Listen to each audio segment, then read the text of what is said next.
আসসালামু আলাইকুম।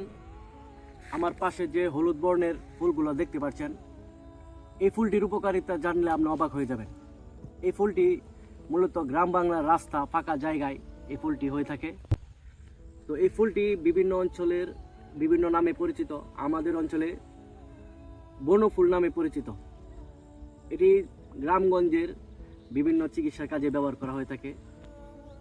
এটি মূলত কাটা ক্ষত জায়গায় এর যে পাতা আছে, এই পাতাগুলো বেটে ব্যবহার করে থাকি। ফুলটি দেখে অনেক ভালো হলেও, ফুলটি ছোট হলেও তার উপকারিতা অনেক। আমাদের গ্রামগঞ্জের অনেক উপকার আসে এই ফুলটি। আপনারা যদি এই ফুলের নামটি জানেন অবশ্যই কমেন্টস করে জানাবেন, এবং কি আপনাদের অঞ্চলে এই ফুলগুলো কি পাওয়া যায় নাকি সেটা জানাবেন। ধন্যবাদ। আসসালামু আলাইকুম।